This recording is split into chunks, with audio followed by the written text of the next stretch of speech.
Just finishing the wind safari is a magnificent feat. From Alice Springs North to Darwin and back down to Sydney through some of the wildest country in the world is a demanding test for both man and machine. 11 teams from the Hunter and the Central Coast started, only 5 finished. The Bauer team, with 49-year-old Alan driving and 23-year-old Ron navigating, had no thoughts about dropping out. They were in it to win. The pedal was down there and the foot was sore, but she was all go. The Bauer 1985 Nissan Patrol looked a little battle-scarred after the 15 days of punishment. We were hurtling down a track at 135 or so, and approached the corner, sweeping corner, full of bull dust that we didn't know at the time. And one look at it was either take the corner and roll over several times or go bush, and we went bush. There was a big tree there, and boy, it was hard to avoid. She did do a little bit of damage. Consistency was the key to the Bauer's success. Over the 10,000 kilometres they had no mechanical problems, whereas most of the competitors were nagged by difficulties. Even so, it was an expensive exercise. You must have finished the race with thousands of dollars out of pocket. Why go in it? Well, it's I think, you know, the sport, through your life you have challenges of what you like to do, and we've always been involved with all types of sports, and we wanted there to win our event, and we tried as hard as we could to do that.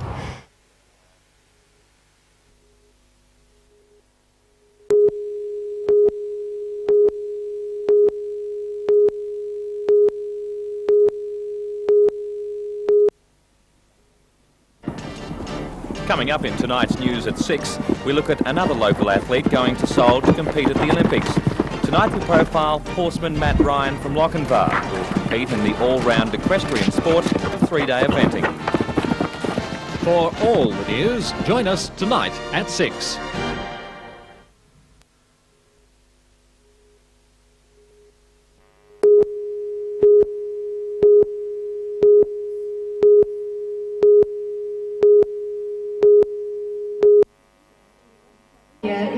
Hosted by the Adamstown Lions Club, the Australian Gown of the Year Award presented a cross-section of coveted designs.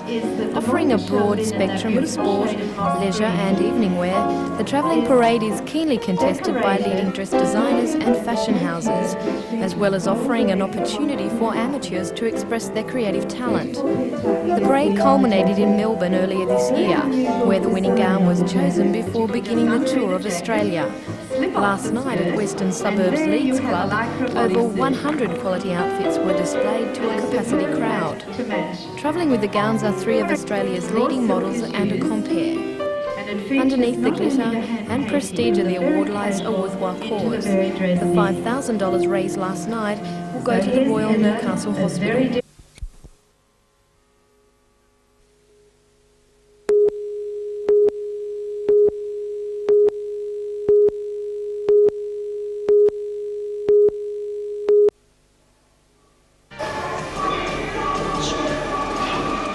In tonight's news at 6, we continue our look at locals competing in the coming Olympic Games. Tonight we profile Commonwealth Games weightlifting gold medalist Greg Hayman. For all the news, join us tonight at 6.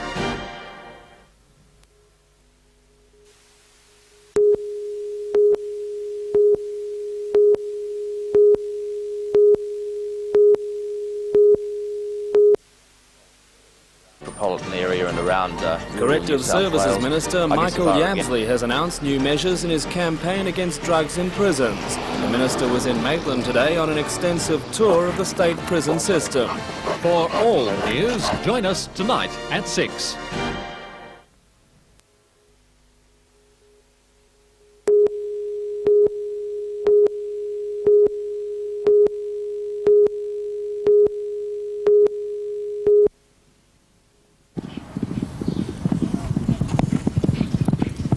On the surface, it was a morning just like any other morning at the Broadmeadow Racecourse today, but underneath the regular track work routine there was a thinly veiled feeling of excitement. And no wonder, in just 3 days Broadmeadow will come alive to the glamour of the Cameron and Newcastle Gold Cup Carnival. It's a 2-day event that culminates on Wednesday with the Newcastle Cup, a 2300-metre event that this year has attracted the likes of Kenzai, Rising Fear and Balciano. But now the other big race of the Carnival is beginning to pull in the big names, the $100,000 NBN Cameron Handicap, to be run on Tuesday.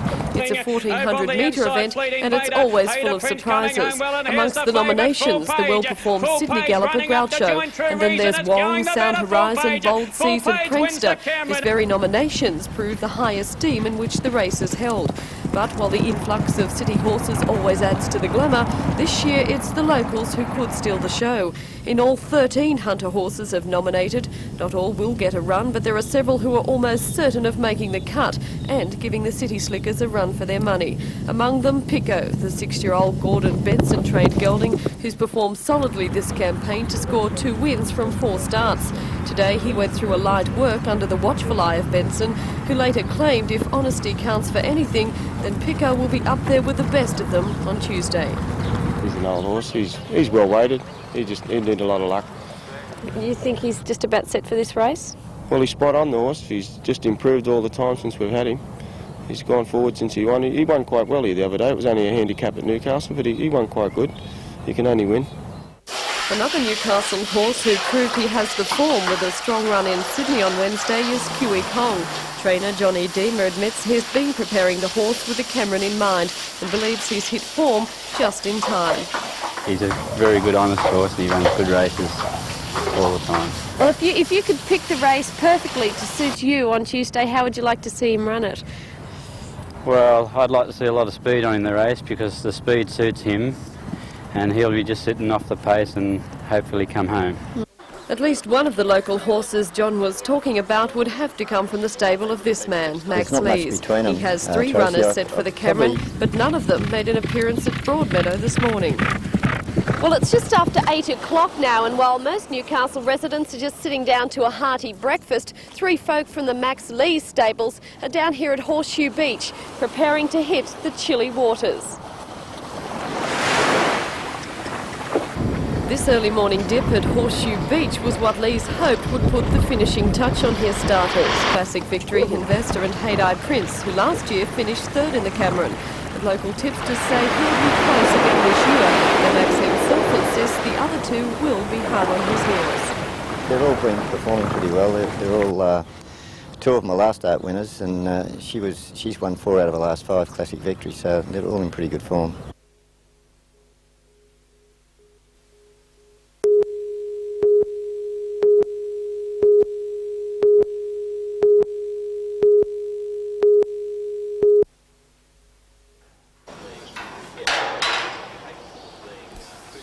The battle against drugs begins at the front gate, according to Mr Yabsley.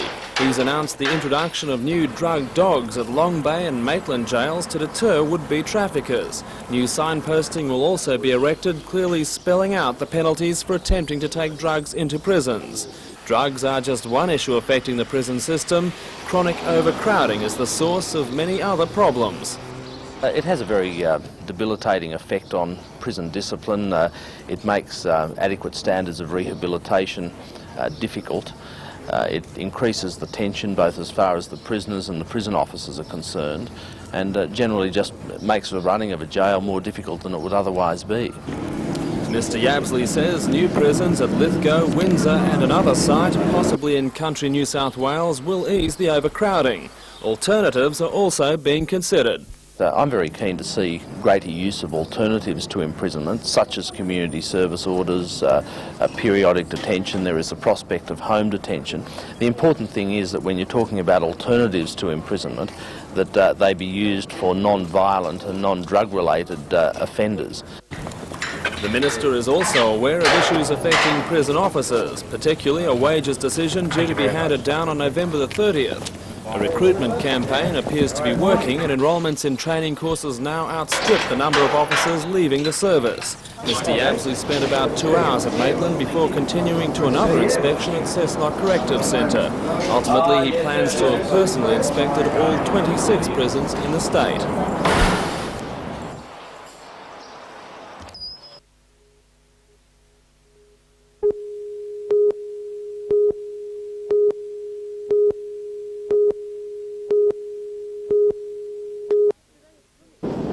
Today's clinic was the revival of a series of very popular coaching schools last held in Newcastle in 1984. 32 student cricketers from years 10 to 12 were hand-picked from schools throughout the Hunter Valley to have the opportunity to work under such names as Holland and McCosker. The 5-hour clinic, which will be held again next Saturday, dealt with all facets of the game, even offering training films and lectures. But it was on the field that most of the hard work went on. Certainly these four appeared to be hanging on every word Bobby Holland said as he offered a few pointers on the art of bowling, even giving a quick display of the style which has been so successful for him. And in the nets, the very capable Rick McCosker was kept busy answering the questions of young batsmen and helping them iron out a few problems they've been experiencing at the crease. Advice certainly not wasted on this young batsman, who neatly fended off a fast ball. And with such good results, it now seems almost certain similar clinics will be repeated for Hunter Juniors in the near future.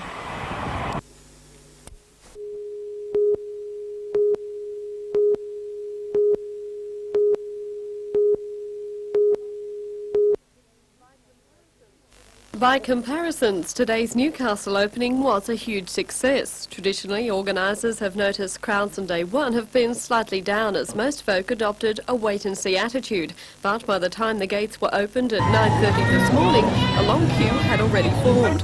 An international theme was selected for opening day, and international it certainly was. In the sound shell throughout the afternoon, acts representing 7 different countries, among them Italy, Spain and Poland, were turned on for a very appreciative crowd. And this evening too, the cultural exchange will continue with performances from Scottish, Filipino and Russian dancers and a Welsh choir. The most popular and certainly the rarest piece of all in the tent was the Book of Gold, a beautiful volume made in 1924 from the melted down rings and jewellery of the wives and families of those soldiers from the Hunter parishes killed in World War I. Elsewhere in the grounds, youngsters were having a close look at what automation was all about back in the good old days, while the machinery of wartime drew more than a fleeting glance from the dads. If the fine weather holds up, organisers are tipping tomorrow will be the biggest day. The exhibition is due to pack up and move on to Dubbo on Thursday night, and they're hoping thousands more will take the opportunity to see this once in a bicentennial event.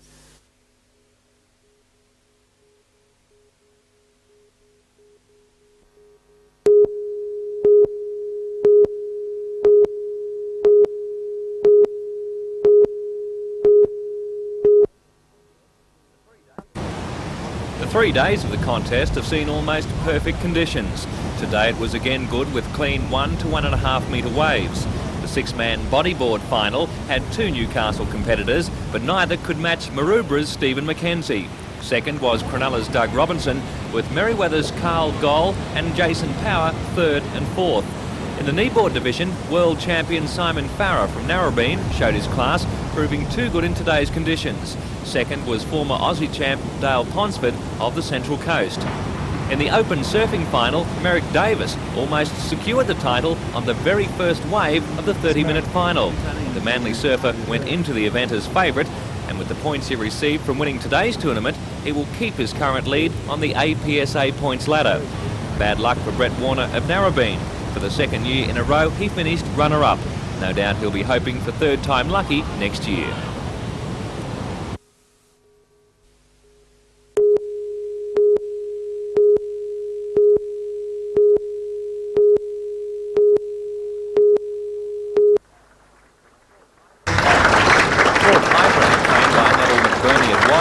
As expected, an announced Horse of the Year at a gala awards luncheon this afternoon. The 7-year-old's earnings are now in excess of $500,000 following 3 consecutive wins in major events at the Brisbane Winter Carnival. Lord Highbrow won the Brisbane and Doomben Cups as well as the PJ O'Shea Stakes. In his last appearance at Broadmeadow, he ran third in last year's Winfield Gold Cup. The Brotherhood's beaten Kenzai, third Lord Highbrow, followed by Rising Fair Ostensible. Meanwhile, the 2-day Newcastle Cup Carnival starts tomorrow with the feature event, the $100,000 NBN Cameron Handicap. Leading local jockey Robert Thompson won't be riding in the event or the Winfield Gold Cup on Wednesday. They're just about all Sydney horses in the race, and they've got their own stable jockeys, and I've missed out. That's how I've missed out on a ride this year. If you could have a ride tomorrow in the NBN Cameron, who would you like to be on? David, I think I would like to be riding Prankster if I had to pick a mount. So I think his run was very good the other day in Sydney, and I think the Newcastle track will suit him well, and I think he'd be the one that I'd like to be riding. As for selecting a winner for the NBN Cameron, here's NBN racing expert Gary Harley. Well, Dave, I think it'll be a battle between the Sydney siders, Prankster, trained at Rosehill by Mark Daniels, and Never Quit, trained by a former Nova Equestrian, Neville Begg, at Randwick. I think Prankster will win the race. He's a 4-year-old, nicely weighted, with 50.5 kilos. He'll have Mel Johnson in the saddle. He'll get back a bit in the race, I believe, but the long run home at Newcastle will certainly suit him. And you couldn't have missed his eye-catching second to Gold Trump in the tramway a couple of weeks ago at Randwick. Never Quit, third run back from a spell, he'll be much fitter. He didn't have a lot of luck the other day. Wayne Harris rode him. He had to take the field up to the leaders in the tramway. He'll be a much different proposition tomorrow at Broadmeadow, and I certainly think he's the one to beat. Prankster to beat Never Quit. They're my two for the NBN Cameron Handicap.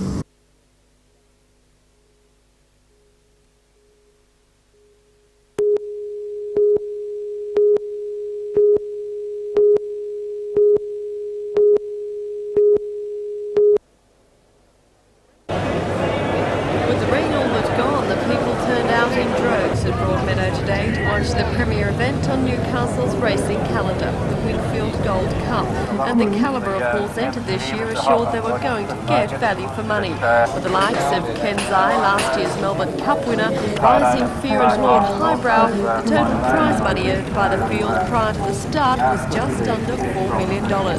Highly fancied on the course was Natsky, while Kenzai was a sentimental favourite, and others thought the Bart Cummings trained Mr. Investor was a chance. And while any horse turned out by the Neville Begg-Wayne Harris partnership is worth respect, there was little talk of Eye of the Sky in betting circles. Drawn wide at barrier 18, the horse jumped out well to settle near the tail of the field. Towards the inside, came out well with head again. Benny Maitland, Sea Scandal crossing the field to go to the leader. Tailed over on the outside by Mr. Investor. Prince Toranaga going quickly down the outside. Now in behind those runners, Lentigo, followed by Saleyards. Natsky's over on the inside. On the outside of those runners there was Commercial Balance, and then just came in behind them by Grosvenor Square as they run out of the start. Saleyards, Natsky hopping off the fence, followed by Rising Fear, travelling towards the turn in this year's Winfield Gold Cup, and Prince Toranaga, the leader from Head Again Benny. Coming on the outside there was Lentigo. Down the outside of those runners was Commercial Balance, Mr. Investor with 200 to go. Prince Toranaga, the leader. In Mr. Investor, second. Head Again Benny. Down the outside, coming home well was Commercial Balance, and just in behind them, Eye of the Sky. Here's a great race at the 100-metre mark. We're on the outside. Grosvenor Square coming at Prince Toranaga. Eye of the Sky's going to beat them all. Eye of the Sky's won. Eye of the Sky's just won from Prince Toranaga and Grosvenor Square. Close up behind them, Mike, followed by Natsky. Painted on the course's cast iron jockey, a show of respect for the winner. Trainer Neville Begg was receiving the congratulations for a victory he later admitted didn't surprise him as much as it did everyone else. Oh, I rate him pretty good chance because his last couple of runs have been very, very good. He hasn't had a lot of luck, and he was well weighted in this race, I thought, compared to what he has been carrying. Now, the way he ran the race today, was that ideally suited to him? Wayne got him settled down very, very well and had him relaxed, and he can sprint. He was a sprinter earlier in his career, you know, and he's now learned to stay a little bit, you know, and he's still got that acceleration that helped him sprint home at the finish. But probably the greatest victory of all belonged to Wayne Harris. Having spent months battling ill health, a bad fall and weight, he was back at his brilliant best today to ride 3 winners, but not after a long week of sacrifice. Yeah, well, I have a bit of trouble with my weight. I haven't been able to ride under about 53.5 or 54 kilos in the last few weeks, and today I rode 52.5, so it's worked out worthwhile, so it was worth the effort. You'll be riding next.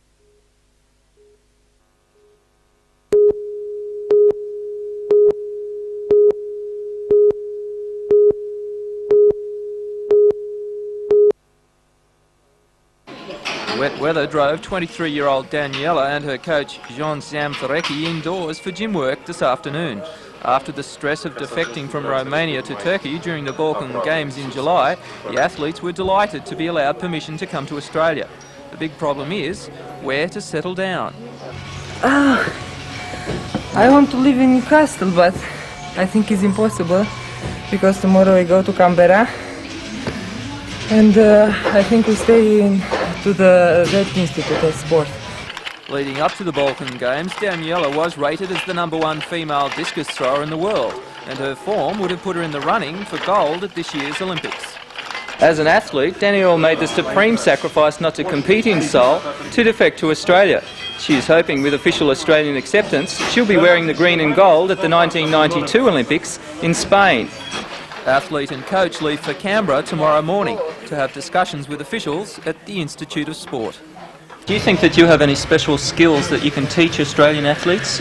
Yeah, of course, because my trainer is a professor too, teacher, and he can to help Australian people.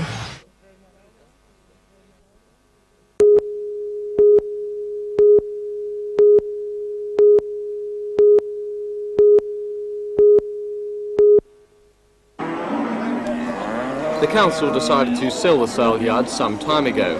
Mayor Peter Blackmore says although the facility is an integral part of the city, it is not necessary that council control it. The Saleyards currently return $5,200 a month in rent, but the council believes the capital tied up would be better invested elsewhere.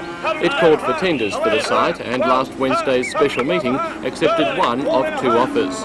The successful tenderers are 3 businessmen represented by John Lidbury from Raymond Terrace. Mr Lidbury originally offered $425,000.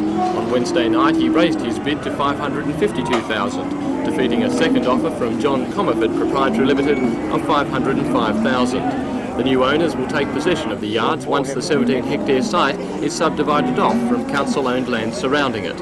According to Mr Lidbury, the sale will have no effect on auctioneering arrangements, and patrons can look forward to upgrading designed to improve cattle and people flow. Feel the ribs. Right.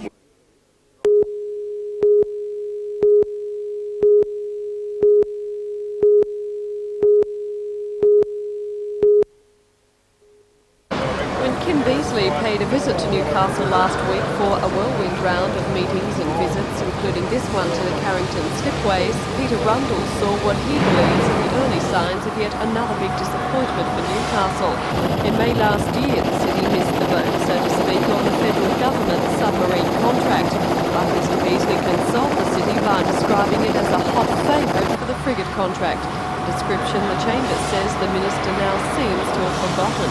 He's making the comments that more that New South Wales may get part of the contract, and if it's the high technology area, I think when they say New South Wales, it's more likely that Sydney may get the contract than Newcastle.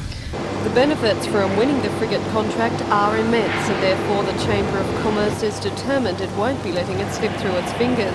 It's arranged talks with local politicians, council representatives and the AWS consortium to ensure they mount the strongest campaign possible.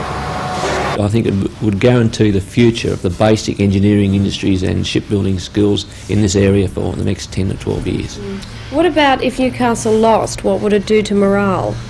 Well, I think it would have serious political repercussions in the area. I think that the people of Newcastle would feel they've been sold out once again. But while the frigate contract is of the utmost importance to Newcastle's future, the Chamber is also dwelling on matters of the past. Mr Rundle says it's becoming increasingly concerned with what he believes is the complete shutdown of work at the convict barricade digs on Newcastle's East End. More than a year ago, archaeologists, while working in the area, located the underground remains of what appears to be a foundry, and subsequently a National Heritage ruling was slapped on the zone while further work was carried out. But the Chamber says the work is holding up important developments and is preparing to confront the Council and the Lands Department for an explanation. The thing is now stalled. There's too many things. Things seem to take too long in Newcastle. I think we have to push and push to ensure that we get on the track and bring things to a finality.